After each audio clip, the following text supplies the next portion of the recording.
Hello everyone, welcome to Questions and Reason. This is Sessions with the founder, Mr. R, baby, Mr. R. Well, you know how it works. We pick a couple of topics and tackle them a little bit. First one on the list, grants. Has grants made us better or beggars? Well, with everything, as we know, there's pros and cons. But when you speak to a child in the village who the mother didn't work and the grandmother was the only one getting an income from social grants, you will have a different perception than the privileged, right? A private schooled person who had privileges will come and say, yeah, but grant has made us beggars. And that kid who was raised by that money from social grants will have a different perception altogether.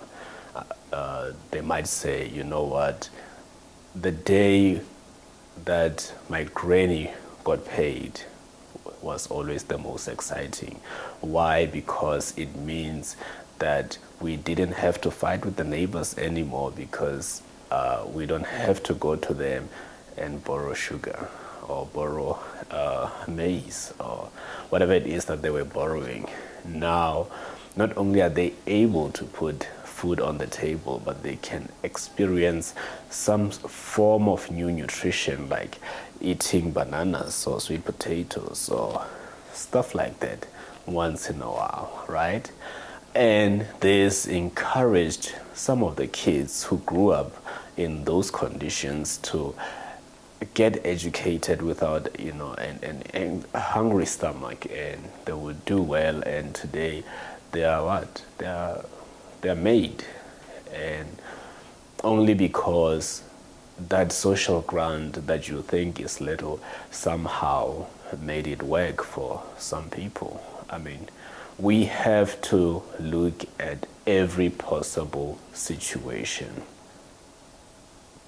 The only problem with the government of South Africa is that it created a system of privilege and discrimination. You cannot fix a system of privilege and discrimination by reversing it. Well, that's another topic for another day. We hear scholars and educated people saying, yeah, that's the only way. Then I'm so disappointed. I mean, why did you go to high schools to get a very good education, studying huge books, and you want to settle for less than a solution? Anyway, moving on from grants, I want to talk about VR. So I feel like VR is the future. Why am I saying it's the future? Well, when you look at VR chats at the moment, not only people can get away from their life and have this new avatar and experience this new world and experience themselves in a way that they can never have in their normal skin. And even connect in a way that they could never ever be able to connect. But VR now gives us a possibility of having maybe somebody starting a dance class and earning money from it. Imagine in the future when all sorts of training are done in VR. You have your teacher who's maybe in the UK, and everybody in the world will be able to connect to this person, provided, of course, we have the right infrastructure. I mean, when we look at the country before, I mean, I'm from the village. In 1997, I remember, although I have those blurry memories, but I remember when I was young and we didn't have electricity, and all of a sudden there's electricity, and all of a sudden there's smartphones, and all of a sudden I'm able to connect with so many people. You get what I'm saying? So I believe that we need a Steve Jobs of VR who will be able to move such infrastructure to, the normal home. When we talk about smartphones, I believe that every home now has a smartphone. Not even one, but even, the young ones have smartphones. When I was 8 years old, there's only one phone that the whole community might use, or not maybe the whole community, but we know that there's a spot there where we can take our 5 friends, 2 rands, put in a telecom, and then you remember those telecom telephones where you make a call and stuff like that. So it was just that one telephone that we didn't understand how it functioned, and we destroyed it. But now in every single home there's a smartphone. Kids are able to connect to each other and stuff. So if we can move infrastructure, VR infrastructure, with that rate, I believe that your yoga teachers, your dance trainers, your teachers, education completely will be different because of VR. Now you just sit at home and then have your gear connect with the greatest minds and connect with the greatest teachers. This means like cutting traffic and stuff like that. But that's just an imagination. But I believe we are closer than we have ever been. When you look at the work that Facebook has been doing, I mean, wow, incredible, right? But the jobs of the future, you might not even need to leave your house. Forget traffic. Forget thinking about, I'm gonna be stuck. All right, let's move on. What is the next topic that I wanted to talk about? I want to talk about the resilience of humanity and creation, or plants, or all these things. I mean, when we look at the incident that happened at Chernobyl in 1986, a lot of people thought that this radiation will take forever to leave. Now we have wildlife, now we have plants. Yes, there's still radiation. Yes, there's still places that people can't go, or people can't occupy or live there anymore. But when we look at nature fighting, the plants are green, there's grass, there's animals, there's all these things that now live there. It is wonderful to see. It's unfortunate that innovation like nuclear cannot be, you can't learn from your mistake. And how innovation works is that you learn from the last experiment. You create one experiment, it fails, you learn from the other one. You create another one, you learn. So it is a collective learning of failures. So people who are afraid to fail cannot innovate, because innovation means a lot of failure is gonna be involved. But then the thrill of finding out, wow, one doesn't work, let me try one. Let me try 3, or let me try 3B, and then you get to build on it. That's how we had the light bulb and so many new things, right? But innovation is not, anybody can be innovative, but people who are afraid won't be able to experience that. But innovation is in everyone. I believe that everyone can be innovative. Anyway, I wanted to talk about the resilience that, listen, we can still come from less than nothing, from dust, and then we can rebuild. Look at Hiroshima. Chernobyl is much better compared to Hiroshima. When we look at Hiroshima today, wow, right? the will to fight. So if you see your life and you feel like nothing is working out and you feel stuck and you feel like there's nothing to work with, when you must look at cases like Hiroshima. So they were completely annihilated, like everything was literally brought to the ground. But today you look at it and it's such a wonderful, wonderful place with, skyscrapers and all these wonderful technologies, and people are living there, right? I don't think President Harry Truman would have thought that Hiroshima will be what it is today.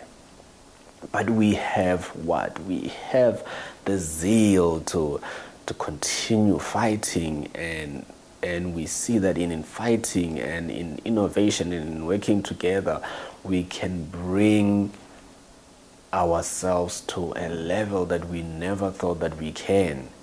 When you look at the situation in Korea, when Korea was colonized by the Japanese, right? And when the Soviet Union and America intervened to free Korea somehow, it was nothing. There was nothing to look at in South Korea. In fact, the whole division was a concept that the United States and the Soviet Union just agreed on, to say we're gonna have this 38-degree parallel, and then all of a sudden now we have South and North Korea, and families can't be together. And you know how I feel about borders, right? I'm not gonna talk about borders in this one, but you know how I feel about borders. Now you can't see your family because now your relatives are in North Korea. The farm that you used to have in North Korea is no longer yours because now you are designated in the South and stuff like that. But we look at South Korea, right? South Korea came together and they worked, and today we have things like Samsung, like Hyundai. It's beautiful to watch. And when you look at such testimonies, such proven testimonies, you know that definitely if you have the will, there is a way. You will be able to get yourself where you're supposed to get. Don't even get me started on China. On the last topic, I want to talk about the Zama Zama. Well, Zama Zama has been in our communities forever. I mean, people who are, thinking it's a new thing. It's not a new thing. We grew up in townships that had Zama Zamas around way before the foreigners came. It was the people from the hood. We knew that, oh no, this one doesn't have money, Zama, he goes and get this and that. I mean, the reason why the people in in Morale City were able to apprehend so many of the Zama Zamas is because, it's not because of their detective skills, it's because they live amongst them and they know who the Zama Zamas are and where they work. And big ups to the community of Kagiso. Is it Kagiso? I think it's Kagiso. Yeah, it's in Morale City, the West Rand. Big ups to those communities that felt like now our safety is invaded. Now we have to stand up as a community and fight for our right to a safe and healthy environment. The reason why we saw this news, this cloud around this situation was not because of illegal gold mine. It was because the illegal gold miners were tired of being unsafe. Then they decided to arm themselves, and when they armed themselves, they felt like they have power, and now the community that they were staying in was in danger because of people who are armed and who feel like they're on top of the law and they can do whatever they want. And like I said, we commend the community of that place in Mogale City. They really handled the problem brilliantly. So we hope the police will be able to help them going forward. What I was disappointed in was that there is no conversation with the EFF specifically, who are supposed to be fighting for our economic freedom, around illegal mines. I want them to talk about illegal mines. How do we make sure that we take back the illegal mines, the abandoned mines, and we make them economic? If they are not economic, what can we do to make sure that we no longer have a situation of Zama Zama? Because like I said, Zama Zama has been there ever since the first democratic elections. So it is not a new phenomenon. Yeah, that's all I wanted to talk about today.